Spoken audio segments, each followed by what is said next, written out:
Hey, so I want to do another video blog regarding, or a bit of a follow-up really to the last one I did, which was about starting out as a personal training industry. So we talked a bit about qualifications last time, which is clearly the first step. But I suppose once you're qualified, you are, well, hopefully going to have some sort of job. So a lot of people do go self-employed straight off. No people have done really well. But basically, I suppose the majority of people go and start in a gym. Either on a paid basis, which is fine, they've got a steady income, but in all honesty, it's really not that well paid at all. We're talking kind of minimum wage, maybe a bit more, but certainly not something you want to be doing, want to be earning for your whole life, whole career. A lot of gyms now, certainly over in the UK, work mainly on a basis whereby you pay the gym rent, or you work a certain number of hours for them for free, and then you take clients from that, or you have to pay a certain percentage of your takings from clients to the gym. So yeah, basically, the more clients you have, the more you earn. Sounds obvious, but so it doesn't work like that in every gym. So obviously, you want to get yourself quite a few clients. So a while back, I think it's about a year ago now, I wrote an article for John Goodman's site, the Personal Training Development Centre, that was called, it was about 5 mistakes that rookie personal trainers make. So I'll link it in the comment section in the description below. I thought I'd do 5 video blogs just following up on each of the 5 points really. Initially wanted to call the article "What I Learned from Being a Screw Up," but I thought that was maybe a bit too derogatory. I'm not sure it was a particular screw up, but there's certainly things that I did in my 18 months or so in Fitness First that I would have done differently. Had to know what I know now, given a second chance, and probably if I'd have been more confident to go into the gym, I think I'm one of those people who'd have fared better with a sort of more an employed role really. So it did take me a long time to build up the confidence. Yes, there's a lot of stuff done differently. So point 1 made in the article, I'll just drag this up. Yeah, not focusing enough on people. So you'll often have it drummed into you that sales are really, really important. Clearly they are. But people don't really like being sold to.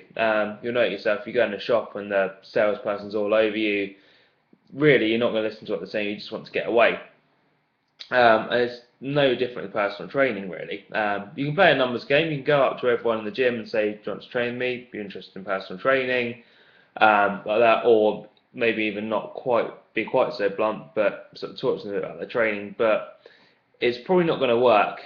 You'll get a lot of rejection, so you need to be really, really confident to do it as well. And there's probably not enough members in the gym to really sort of have that, well, for that approach to be effective. You're going to have to ask everyone. I reckon doing that, you might get a 1% conversion rate. So if you're after 15, 20 clients a week at a 1% conversion rate, yeah, good luck if your gym has that many members.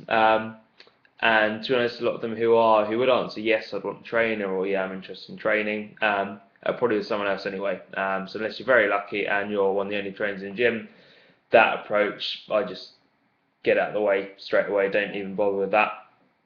So yeah, people are where you're going to make your money and where you're going to get your business from. I brought up a quote here that I really like, which is from John C. Maxwell, and it's people don't care how much you know until they know how much you care.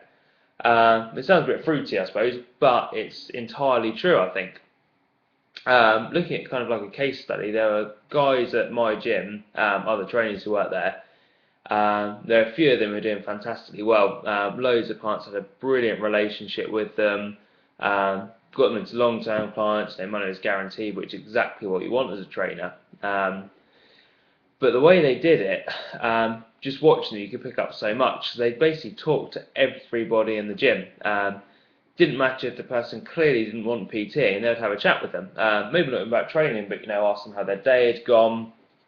Ask them what they're training that day, to pick up on something they're doing, something they're talking about. I remember the first morning I got to the gym, actually, I got there for when it opened at 6 o'clock, and there was already a queue outside, and there's one guy there, another trainer I'd met at my interview for the job position, and he was just talking to everyone.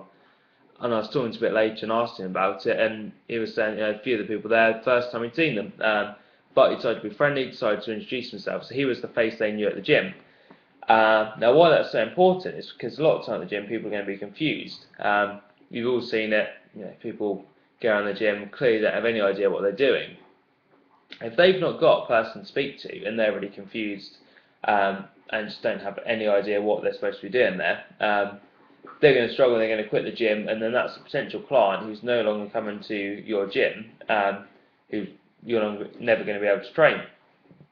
But if that person has you as their kind of go-to guy, if they trust you, if they talk to you, even as I said, if it's nothing to do with training, they can come to you. Again, they might not want paid sessions, but someone else might see you talking to them. They'll think, as a friendly, approachable guy, I can talk to him. And you're going to get people like that. So a lot of people I'd had a chat with really, I started doing this a bit more. Again, not enough as I should have done. As I said, this is mistakes I made, so didn't get it right straight off the bat, and I still probably didn't get it right year into it really. But just talk to people. I reckon there are probably sort of 50 odd people in the gym that I talk to regularly, which sounds quite a lot, but in the gym of the size it wasn't enough really. But yeah, probably 50 odd people in the gym I talk to. And I reckon probably about 15 to 20 of those will ask me for advice, possibly paid for a training or diet plan. And about 5 of them are converted into clients. So you're looking at that as a 10% conversion rate, more or less, as a rough figure, which is much, much better than your 1% just going around talking to people on the cross trainers and treadmills asking them on training. So you've got to focus on people and not try and sell to them at all. So yeah, talk to everyone. One thing that's really good to do is when you talk to someone, remember their name. Always get names, always shake their hand. People love being referred to by their name. It's another quote. I like quotes, can't remember it exactly. But so a lot of time people say that someone's favourite word is their own name. So if you can refer to them by that more, they'll be more responsive to it. Also shows making an effort. It's fine, I think, occasionally, again, you get a sense of rapport, if you're talking to male clients, you call them mate or whatever. I think that builds up as well. But if you use people's names even more, that's even better. And get some details about them as well. Next time you see them, if last time you're talking to them about a holiday they're going on, then they're back, ask them how it was.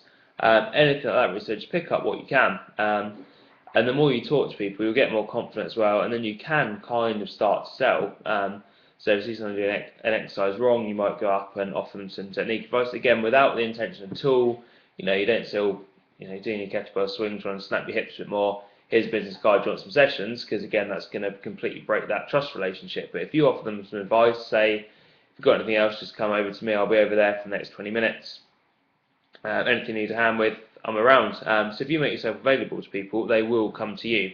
So yeah, a lot of people say think of yourself as a salesman, and you kind of are, but I don't like that approach that much, because for me, it conjures up connotations of dodgy car salesman, basically. And that's not what we're doing with personal training. We're looking to develop relationships with the people, whether they're training with you or not. If you know that someone's a student, has no disposable income whatsoever, is never ever going to train with you, still talk to them. Treat them exactly the same as you would everyone else, because for all you know, their parents could actually be absolutely minted, and they want their son or daughter to have 5 sessions a week with you. Or they could know someone who's really interested in training and says to this person, I'm looking for a gym, looking for a trainer, do you know anyone?